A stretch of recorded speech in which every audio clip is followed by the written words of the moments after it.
Hello, this is Miss Schrader. Today I'm going to start talking to you about the Impressionist era's most famous artist, Vincent van Gogh. My students, you'll need a piece of paper and something to write with.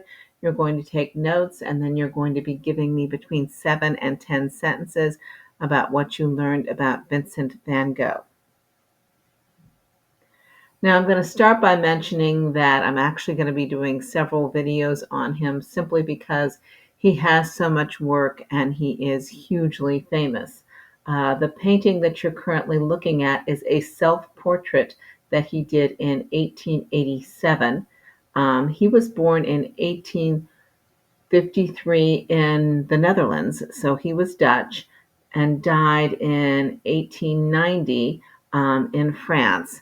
And he was very well known among the Impressionist artists during his lifetime, but not really well known by art collectors, people who like art, until after his death.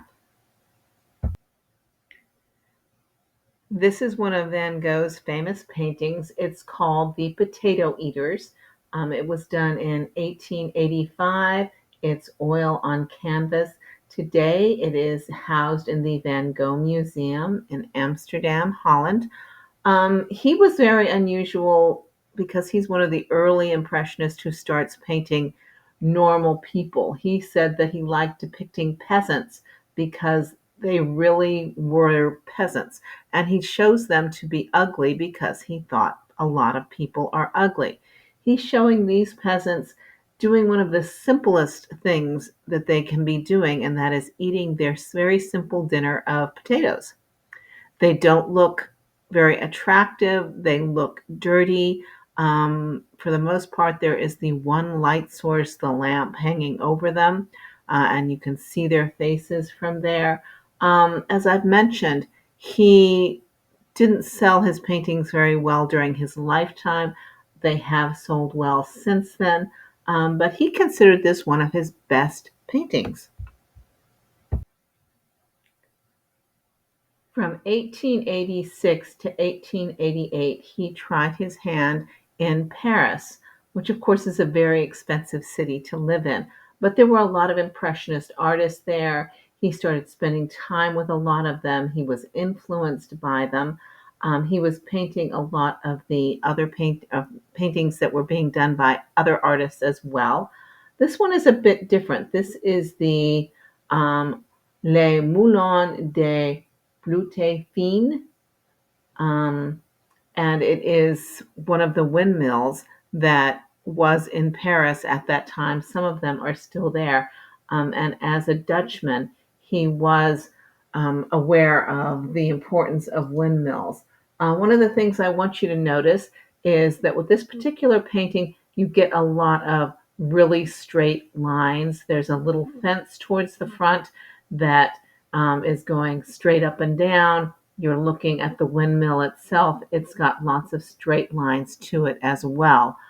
So he's doing a lot with that. He did have a tendency to paint very quickly, and he developed a huge amount of work in his lifetime.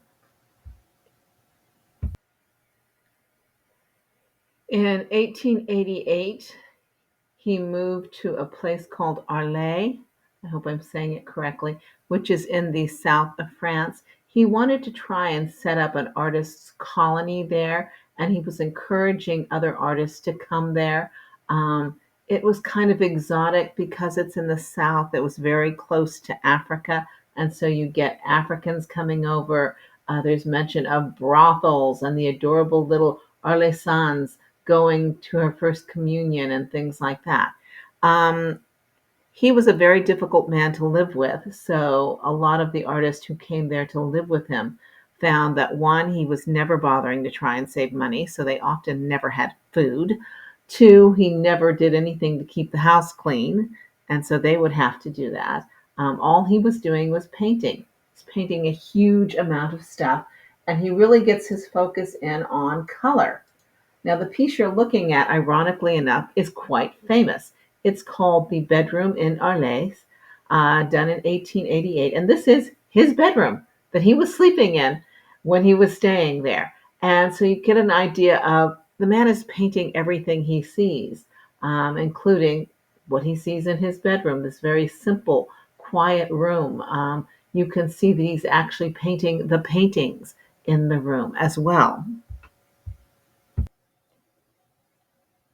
One of the artists who came and joined him at Arles was Paul Gauguin. You can see this painting that Van Gogh did of him. Um, he is painting as Van Gogh paints him. Van Gogh does a lot of stuff with sunflowers. I'll be showing you some of those later. But once again, Van Gogh was a difficult man to live with. He was so obsessed with painting and with the color that he was using that he didn't think about much of anything else. And he so wanted Gauguin to be his friend. And in time, Gauguin just couldn't stand him. And so he did eventually leave. As you look at this piece, I want you to notice how very, very simple the background is. He's literally just got sections of blue, sections of yellow, and so on and so on. So he's focusing on the color, having the bright colors. It was becoming obvious to a lot of people that Gauguin had health issues, mental health issues. And on December 23rd, 1888, he apparently returned to his room in Arles and cut off his ear. And the exact reason he did that is unknown, but he was hospitalized and was kept in a mental institution for some time. And he was still painting while he was there, including this painting of himself with his bandaged ear. This was done in 1889.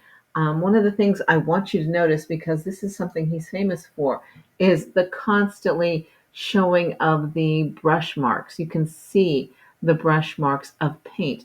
He painted with very thick paints so that if you were able to put your hand on the painting, it would be rough and bumpy because of the touch of the paint. You notice that he's actually showing the smoke from his pipe. You can see the striping of the colors in his coat and in his hat.